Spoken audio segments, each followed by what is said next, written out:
Hello friends, मेरे story channel पे आप सभी का स्वागत है।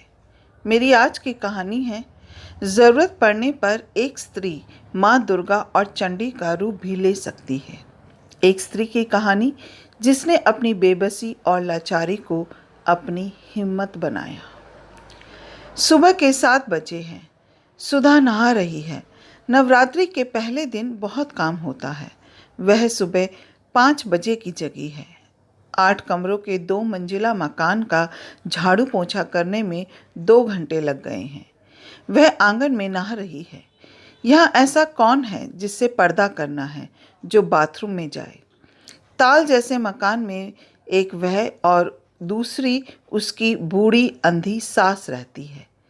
देह पर अभी 2 लोटा पानी ही डाली थी कि कॉल बैल की आवाज़ सुनाई दी।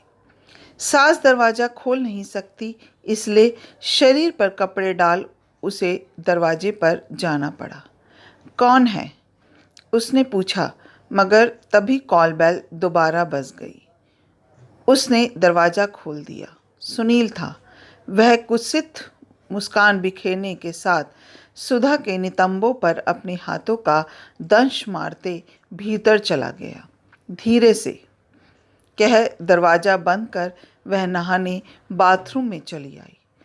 बाथरूम में जा वह शावर खोल उसके नीचे खड़ी हो गई। ठंडे पानी का फुहारा उसके मन की अग्नि को बुझाने के बजाय और बढ़ाए जा रहा था। सुनील सुधा का नंदोई है। ऐसा गंदा इंसान अपनी जिंदगी में इसने नहीं देखा। इसके ही कारण सुधा का सुनहरा संसार उजड़ गया। पहले पति मरा, फिर बेटे बहू तिरस्कार करके चले गए। आज वह अपनी बूढ़ी असहाय सास के साथ अपनी अभिशप्त जिंदगी बिता रही है। आज से 15 दिन पहले सुधा इस आदमी से डरती थी, मगर आज इससे बदला लेने को आतुर है। आज से 15 दिन पहले उसकी ननद का फ़ोन आया था। पूरे 5 साल के बाद उसने फ़ोन किया था। अभी कोई बात हो तब तक उसकी ननद ने कहा, फ़ोन काटिएगा मत, लगता है सुनील आया है। फाटक खटखटा रहा है। खोल कर बात करती है। क्यों री? फाटक खोलने में इतनी देर क्यों लगी? किस यार के संग रंगरलिया मना रही थी? फ़ोन कटा नहीं था। वह सुनील की आवाज़ थी। अपने ही जैसा नीच सभी को समझते हो। मैं तुम्हारी जैसी नीच नहीं हूँ। ज़बान लड़ाती है, मार डालूंगा तुम्हें। मार ही डाल हत्यारे। तुमने मेरे भाई को झूठा वीडियो दिखाकर आत्महत्या करने को मजबूर कर दिया। तो उसी वीडियो को दिखा मेरे भौजाई की अस्मत के साथ खेलता रहा। उसी वीडियो को दिखा उसके बेटे बहू को उससे दूर कर दिया, क्योंकि वह अब तुम्हारी बात नहीं मान रही थी। अरे, यह सब बातें मैं जान गई हूँ। तुमने मेरे भैया भाभी के सुहागरात का वीडियो बनाया, बाद में उसकी एडिटिंग कर भैया की जगह किसी और का चेहरा लगाया। मेरे पास वह दोनों वीडियो आ गए हैं। मैं सुधा भाभी को तुम्हारे वीडियो सौंप कर तुम्हारा सर्वनाश कराऊंगी। कही कि यह सब करने के लिए तुम्हें अब मैं जिंदा रहने दूंगा तब ना। उसके बाद कुछ छीना झपटी गूंगा की आवाज़ आई, फिर कोई आवाज़ नहीं आई। 2-3 दिन तक प्रयास करने के बावजूद फिर ननद से बात नहीं हुई। अपनी सोच में डूबी वह ना जाने कब तक बाथरूम में बंद रहती। एकाएक कमली कमली पुकार करते सास के रोने की आवाज़ सुनाई दी। कपड़े बदल वह झट से सास के पास गई। कमली की मृत्यु का समाचार देने आया था वह। सारी बात सुधा की समझ में आ गई। सुनील के खाने के लिए कुछ बना दो। तुम व्रत हो, मेरी तो कमली की मृत्यु की सुन भूख ही उड़ गई। सुधा की सास ससकते हुए बोली, मुझे भी भूख नहीं है। मैं तो बस यह खबर देने और आप सबसे मिलने चला आया। सास के अंधेपन और उसकी मजबूरी का उसने फिर फायदा उठा लिया। मन ही मन नागिन की तरह सुधा फुफकार उठी। ठीक है माँ जी, रोटी सब्जी बना देती हूँ, कहकर वह वहाँ से किचन में चली आई। मैं रोटी सब्जी खाने नहीं आया हूँ, मुझे गोश्त चाहिए, गरम गोश्त। ऐसा कह सुधा को जबरदस्ती गले लगा वह सास के पास चला गया। माँ जी, मैं जरा अपने दोस्तों से मिलने जा रहा हूँ, शाम को आऊँगा।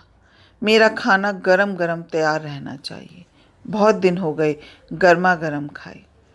अपने द्विअर्थी संवाद सुनाकर वह बाहर चला गया। सुधा के जी में आया कि जहर पी ले। जिस दिन उसके मुंह पर तमाचे लगा उसके बहू बेटे घर छोड़कर गए थे, वह जहर ले आई थी मगर पी नहीं सकी। आज उसी जहर से इस राक्षस का वध करूंगी, ऐसा मन में ठान वह दोबारा नहाने चली गई। सुनील के छूने मात्र से उसका तन मन अपवित्र हो गया था। रात को वह जब माँ की आरती कर रही थी तब सुनील वापस आया था। दिन की पूजा में सुधा ने लाल साड़ी पहनी थी, शाम को उसे उतार कर काली साड़ी पहन ली थी। सुधा को देख उसने अपनी उंगलियों से कुत्सित इशारा किया। सुधा मुस्कुरा उठी। सुनील जैसे दुष्ट राक्षस का वध करने से पहले उसे मदहोश करना जरूरी था। जल्दी आ जाओ, तुम्हारे गोरे बदन पर लिपटी उस काली साड़ी से मुझे इतनी जलन हो रही है कि मैं उसे जल्द जल्द तुम्हारे तन से उतार फेंकना चाहता हूँ। तुम्हारी तबीयत तो ठीक है ना सुनील? कैसा लग रहा है तुमको? ठीक तो है, थोड़ी सी पेट में जलन सी लग रही है। ऐसा क्यों पूछ रही हो? कोई बात नहीं, यह बताओ यह कौन सी दवा है? मुझे खांसी सी लग रही है। यह तो जहर है, हटाओ, फेंको इसे। यहाँ क्यों लाई हो? इसके सेवन के कितनी देर के बाद आदमी मर जाता है? 15 मिनट में आदमी मर जाता है। मगर तुम यह सब क्यों पूछ रही हो? इसलिए कि तुमको खाना खाए 13 मिनट हो गए हैं। मैंने एक पूरी शीशी तुम्हारे खाने में मिलाया था, अब 2 ही मिनट बचे हैं। दवा नकली तो नहीं है। क्यों मिलाया था तुमने? मेरा हृदय फटा जा रहा है, जल्दी बताओ। ऐसा कह वह अपना सीना दबाए चीखने छटपटाने लगा। सुधा अट्ठास कर बिस्तर पर चढ़ गई। अपना एक पैर उसके सीने पर रख जहर की शीशी को तलवार की तरह लहराते हुए बोली, इसलिए कि तुमने मेरे ही सुहागरात का वीडियो बनाया, इसलिए कि उस वीडियो की एडिटिंग कर उसे दिखाकर तुमने मेरे पति को आत्महत्या के लिए मजबूर किया, इसलिए कि तुमने मुझे विधवा बनाने के बाद भी बार बार लूटा, इसलिए कि तुमने मेरे बेटे बहू को वही वीडियो दिखाकर मेरे बहू बेटे को मुझसे दूर कर दिया, और इसलिए कि तूने मेरी ननद को कत्ल किया। बोलता क्यों नहीं रे पापी? है, तू तो एक झूठ से मर गया। जहर तो मैं खाने में मिला ही नहीं सकी। अरे, शीशी का ढक्कन खोलते ही मेरे हाथ ऐसे कांपे कि शीशी मेरी हाथों से छूट गई और सारा जहर जमीन पर गिर गया। कितना बुज़दिल निकला रे निर्दयी। अपनी पर आई तो तुम्हारा हृदय ही बैठ गया। सुनील के खुले मुंह में थूक कर वह बिस्तर से नीचे उतर आई। आ बेटी आ, मेरे पास बैठ। आज तुमने मेरा कलेजा ठंडा कर दिया। तू क्या समझती है मैं सचमुच की अंधी हो गई थी? नहीं बेटी, मैं सब देख रही थी। अपने परिवार पर हो रहे इस अत्याचार को देखकर मुझे जीने की इच्छा नहीं थी। मैं यह भी नहीं चाहती थी कि तू निर्दोष होने के बाद भी मुझसे नज़र चुराए, इसलिए अंधी बन इस राक्षस के वध हेतु माँ जगदम्बा के अवतार की प्रतीक्षा कर रही थी। आज मैंने तुम्हारे ही रूप में माँ चंडिके का दर्शन कर लिया। अब मेरी इच्छा पूरी हुई, चलती हूँ। सवेरे 2 लाश दाह संस्कार के लिए जा रही थी।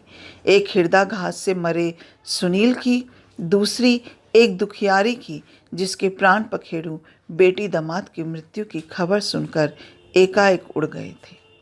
अपना कीमती समय देने के लिए दिल से शुक्रिया। अगर आपको ये कहानी अच्छी लगी हो तो एक लाइक कीजिएगा, शेयर कीजिएगा और मेरे चैनल को सब्सक्राइब करना मत भूलिएगा। फिर मिलते हैं एक नई कहानी के साथ। जय हिंद।